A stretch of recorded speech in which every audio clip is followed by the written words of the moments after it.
बिस्मिल्लाहिर्रहमानिर्रहीम अस्सलामु अलैकुम वरहमतुल्लाहि वबरकातुहू। नाज़रीन, कमरे वाला इल्मी यतीमी मिर्ज़ा मोहम्मद अली इंजीनियर, आप जानते हैं कि ये सख्त तरीन मुखालफत करता है उलमाए किराम की भी, सख्त तरीन मुखालफत करता है औलिया किराम की भी, और इसी आग में ये बंदा जल रहा है। हसद है, बुग़्ज़ है, कीना है, और इससे ये आज तक जो है ये बंदा बाहर निकल नहीं सका, और शायद इसने निकलना भी नहीं है क्योंकि इसका इरादा ही नहीं है।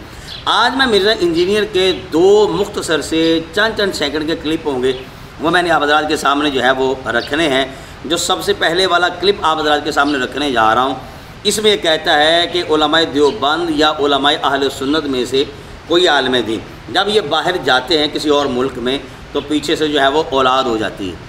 यानी कि ये देखिए कितनी ये बंदा बेबाकी कर रहा है, और कहता है ये जो औलाद है इसको करामत की औलाद जो है वो तस्वर किया जाएगा। पहले आप ये ज़रा वीडियो क्लिप छोटा सा सुन लें, देख लें, फिर इसके बाद मैं एक और मिर्ज़ा इंजीनियर का क्लिप आप हज़रात के सामने रखूँगा। और यूँ कह रही है कि इस मौके पर हम ये कहने पर हक़ बजानिब हैं कि जो दूसरे वाला क्लिप होगा ये मिर्ज़ा की जूती होगी और मिर्ज़ा की ही बूथी होगी। लेकिन सबसे पहले आप ये क्लिप जो है ये सुन लें, अदरवाइज फिर वो मसला खड़ा हो जाएगा जो हमारे फ़िक़ह हनफ़ी के देवबंदी और बरेलवियों के बुजुर्ग बताते हैं कि अगर किसी का खामन दूसरे मुल्क हो और पीछे से औलाद हो जाए तो वो करामत की औलाद तस्वर की जाएगी। और अक्सर मुझे लगता है कि इनके मुफ्तिया करामत की औलाद है, तो फिर वो वाला मसला हो जाएगा। वो कहते हैं भाई ये फिर करना पड़ेगा क्योंकि मतलब बज़ाहिर कोई नज़र नहीं आ रहा लेकिन यकीनन ये करामत की औलाद है, फिर वो वाला मसला भी आता है। ठीक है, अलविदा कुरान चेंज नहीं हुआ। अब आप कहेंगे कि मैंने बीच में ये आके चुटकुला क्यों कर दिया, इसलिए कि मुझे जहाँ मौका मिलेगा दिमाग खोलूँगा। ले नाज़रीन, आपने सुन लिया किस अंदाज में ये बंदा गलीज़ ज़बान इस्तेमाल कर रहा है, और साथ में कह रहा है कि जहाँ मुझे मौका मिलेगा दिमाग खोलूँगा। लेकिन जो अब मैं वीडियो क्लिप आप हज़रात के सामने रखने जा रहा हूँ, मिर्ज़ा साहब ये क्लिप देखने के बाद आपका दिमाग भी खुलेगा और आपकी कोई और चीज़ भी खुलेगी। कैसे खुलेगी ये वीडियो क्लिप आप देखें। मैं समझता हूँ मेरी ज़िंदगी के सबसे अच्छे दिन वो हैं जो मैंने हज के मौके पे गुजारे हैं 2007 में दिसंबर में।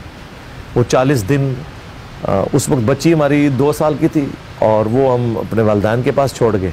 शादी हुए में भी आलमोस्ट 2 साल ही गुजरे थे। नाज़रीन, इसको कहते हैं जैसा करना वैसा भरना, और इसे कहते हैं मिर्ज़ा की जूती मिर्ज़ा की बूथी। 2 साल शादी को हो गए और बच्ची भी 2 साल की। अब मुझे जानदारी से बताइए करामत की औलाद किसकी होगी? ये हाल है मिर्ज़ा इंजीनियर का। जब ये बंदा बोलता है तो तोलता नहीं है, बग़ैर सोचे समझे ये बंदा बोलता है, और फिर ये बड़ा डूड शायर बनने की कोशिश करता है और कहता है कि जनाब मैं तो बड़ा बेबाक हूँ और किसी में हिम्मत नहीं है मेरे सामने आके बात करने की। और कह कौन रहा है जो कमरे से बाहर ही नहीं निकलता। और ताज्जुब वाली बात है कि जो सामने बंदा बैठा हुआ जो पॉडकास्ट कर रहा है, जो इंटरव्यू ले रहा है, वो भी मखबूत लबास ही लग रहा है। उस बंदे ने भी नहीं कहा वो 2 साल तेरी शादी नहीं हो गए, 2 साल में 2 साल दी बच्ची एक करामत की औलाद, तो फिर तेरी बच्ची हुई। समझ आई बात की? ये होता है जब बंदा औलिया किराम से हसद रखता है, बुग़्ज़ रखता है, उलमाए किराम की बिला वजह मुखालफत करता है, तो उसके मुँह से फिर ऐसे ऐसे जुमले निकलते हैं क्योंकि वो बुखलाहट का शिकार हो जाता है।